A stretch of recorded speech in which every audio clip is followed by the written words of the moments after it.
This is a super simple, straightforward balance practice designed for you if you're currently using a chair to support you when you do balance work and you want to move off of the chair and into more strength. This is a progressive way of working you towards better balance so you don't have to use the chair.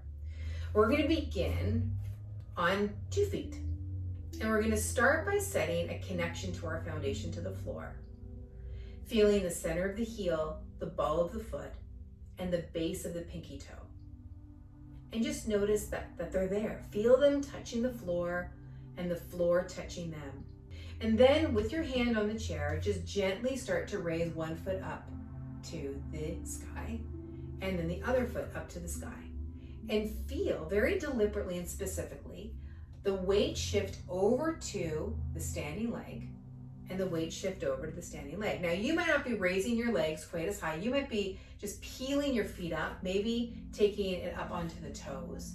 But the idea here is finding that range where you can easily take that foot off and you can feel the strength in your standing leg. Bringing it back over to the other side.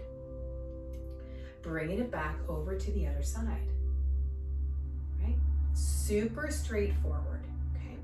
Now, from here, we're going to still hold the chair. We're going to rotate this leg bone in your hip socket.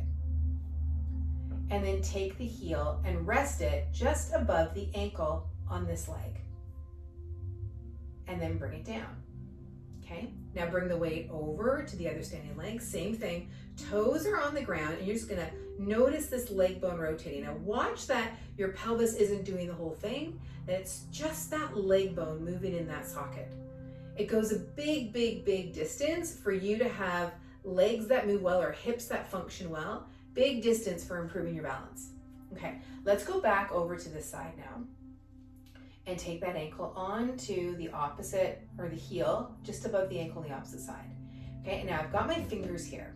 And I'm going to take one thumb off.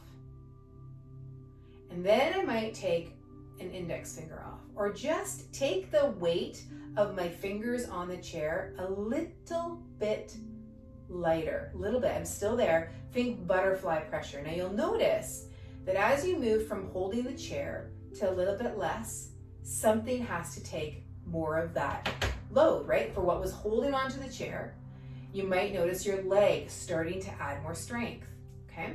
Now let's come over to the other side. Bringing the weight over to that standing leg, coming up onto those toes, rotating the leg bone, and resting the heel on above the ankle. And then again, play around with just taking a little bit of weight out of that hand, and notice as you take the weight out of that hand, just slightly, that more of the load comes through the leg. Allow your leg to take that load, but not too much, just progressively. We don't have to do this, right? Because we want the leg to be able to absorb its role now of being able to stand on it.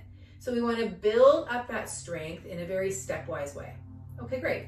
And then come here. All right, so now from here, we're going to start to take that foot up a little bit more if you've got it available. So the foot comes into rotate, or the hip comes into rotation, foot comes up and lands just on the inside of that leg. And again, you can play the same idea here. Is just start to notice as you take some of the weight out of your hand that's on the chair, where does it load through your leg? Feel the bottom of your feet, center of your heel, ball of your foot, base of your pinky toe. If you want, you can take your hand to your breastbone or onto your hip.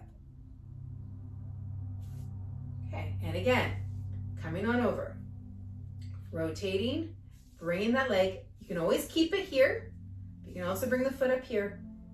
And again, practicing, maybe playing with that hand and noticing where the extra load now goes through your body. We can do this even more, right? Just notice where you're at. You can be here, and you can also be here. Maybe bending that knee. Again, as you start to increase some of the complexity of the movements, you might need to hold on to the chair again. And once you've got your bearings, maybe start to take a little bit away and notice what takes more of that load. And then progressively, you take your hands here. Progressively though. One step at a time, one practice at a time. rotate, up, and then maybe here. And progressive for just super easy. The clients who I've worked with who have helped with this, they actually get better balance very, very, very quickly because we're not trying to jump ahead too fast, too quickly. And I like to say the turtle always wins. So slow and steady. All right, lovely. You can play with that with pretty much any one-legged balance. So give it a go. I'd love to hear your response to how your body feels in the comments below. Have a great, great, great practice and happy balancing.